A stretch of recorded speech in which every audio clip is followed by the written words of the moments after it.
Chávez, moje meno je Jakub Vitek, venujem sa triatlonu 6 rokov a dnes som si prišiel po svoj nový bicykel do Najšportu, ale predtým, ako som si prišiel po svoj nový bicykel, som si tu bol vyskúšať nejaký bike fitting, teda bol som nafitovať sám seba na tento bike. Môžem veľmi pochváliť prístup, akým sa tu ľuďom venujú. Naozaj bike fitting u Erika bol dneska výnimočný.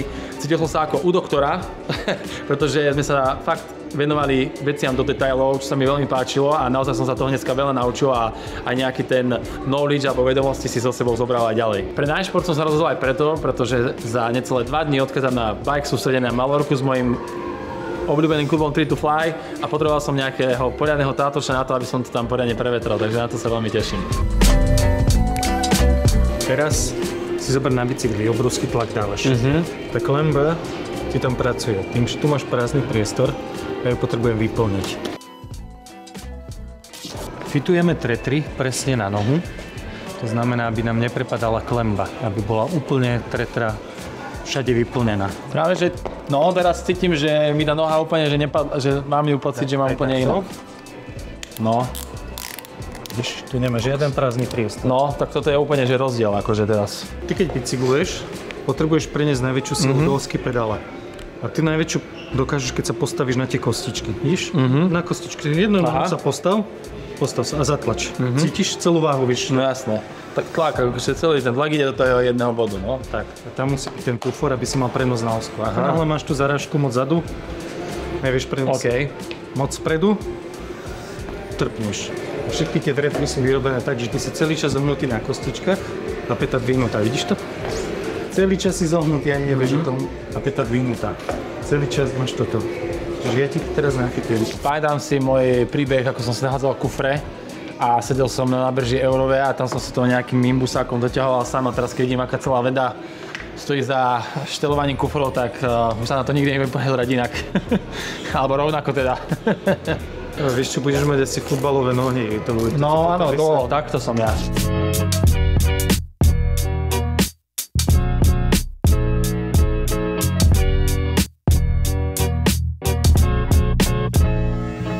Zatiaľ mám s ňou dobrý pocit. A teraz som si presne spomenul, to čo sme sa bavili o tom trpnutí, mne sa zdá, že je to trpnutie začína ako keby tu na spodku. Že tam mi to skôr, že ja viem, že nejako takto, no, že viem, že ja to tam mám takto. Viem, o čom hovoríš. Dobre. Ja som ti na začiatku si mi spomenul ľavá strana zadu, však vidíte. Áno.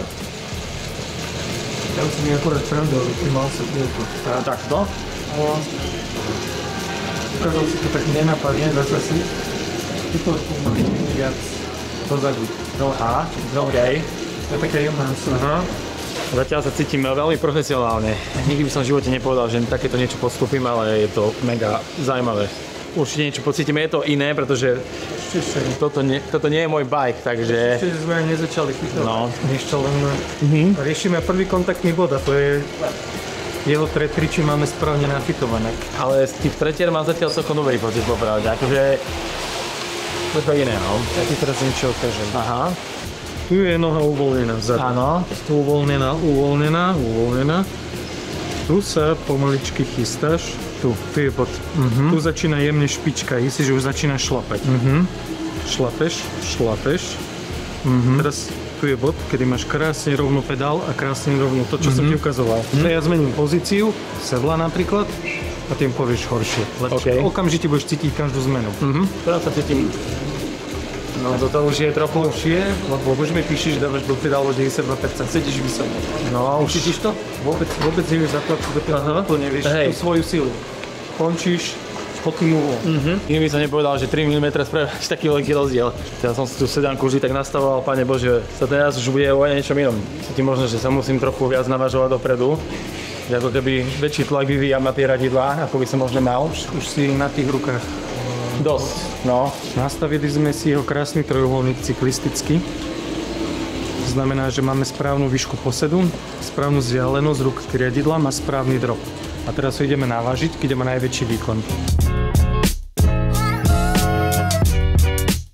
Ide sa ti ľahko. Áno, teraz sa mi ide do pedálu. Áno, teraz sa mi je v podstate ľahšie, ako to, čo som mal pred chvíľou. Áno. Ale ja ťa teraz donútim šlapať. To je to, čo si povedal, že teda sú tvoje ambície pretekať.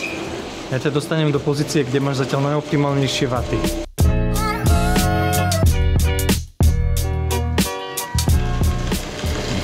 A teraz cítiš, že to nevieš urobiť?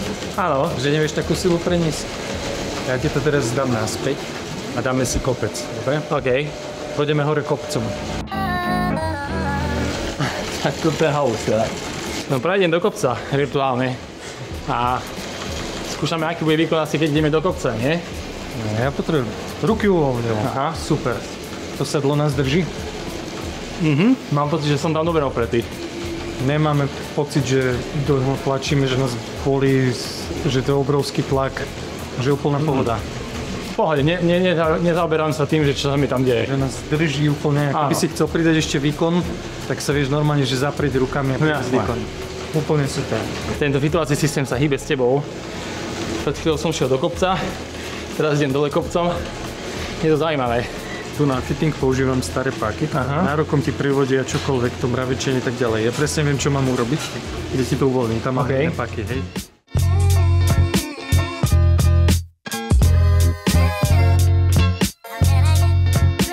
Na jeho feedbacku dostali sme, kde ešte má nepohodlie. Ideme mu to zvolniť, dáme mu jemný uhol, 1 stupeň úplne stačí. A tú bolesť, ktorú pociťoval, mala by sa úplne odbúrať. Takže začal by som tými kuframi, to sme nastavovali. Nikdy by som nepovedal teda, že kufre môžu byť tak závažná až vec. Samozrejme vedel som, že do nejakej miery to určite zaváži, ale dneska sme nastavovali tie kufre a dozvedel som sa dosť veľa o tom, ako sa vlastne prenáša tá sila cez tú nohu a bolo to naozaj všetko veľmi zaujímavé. Od kufrov môžem tiež prejsť napríklad k tomu, ako sme znižovali sedánku. Ja som s týmto mal vždy problém. Človek by mal mať vlastne tento posed, ktorý má, tak ho môže mať potom celý život. To je jedna z dobrých vecí, že raz si to nafituješ a môžeš to aplikovať potom, dá sa povedať, že skoro do konca života. Asi áno, až keď vieš nejaký starý príliš. Ja som vždy bol v tomto taký dosť, povedal by som, že nezodpovedný. Mal som tie údaje hoci kde len, tak som si to zmeral, potom to rozobral, takže toto je super, že fakt, že teraz to bude mať dobre nafitované. A taktiež aj čo sa týka napríklad toho, že ako som vpredu na riadidlách, že akú dĺžku aj tých riadidel potrebujem, aj to sme potrebovali dneska otestovať, alebo teda nafitovať, pretože budem mať integrované riadidlá a potrebovali sme vedieť, akú dĺžku potrebujeme kúpiť, čiže toto všetko sme sa dozvedeli. Povedal by som, že je o mnoho viac, ale to by sme tu mohli byť ešte ďalších 20 minút. Ja cítil som sa tu fakt ako v takom laboratóriu, čo je veľmi dobré a povedal by som, že pozitívne slova zmysel, cítil som sa ako u doktora, naozaj od začiatku až do konca to bolo veľmi príjemné pre mňa a určite fakt každému odporúčam, čo rozmýšľa nad bikefitingom len takto trošku, má byť do toho. Ja som to dlho odkladal, 6 rokov robím triatlon a jazdím na bicykli a na bikefittingu som až teraz a je to úplne super. Fakt, každému to odporúčam, sú to veľmi dobre investované peniaze a toto vám zostane, dá sa povedať, do konca života. Takže za mňa super. Samozrejme musíš možno s tým bajkom chodiť, hej, že trošku dofitovať, ale vieš presne, že ako ti ten bike sedí, aj keď si budeš kupovať nejaký nový bike, tak vieš, či ti bude sedieť, čiže za mňa určite dobrá skúsenosť, investícia a fakt, ak chce mať človek komfort na tom bicykli v prvom rade, ale chce možno aj sa zamyslieť nad tým, ako zvýšiť svoj výkon, toto je určite jedna z ciest, ako zvýšiť ten výkon s tým, že len sa správne nafituje na ten bike.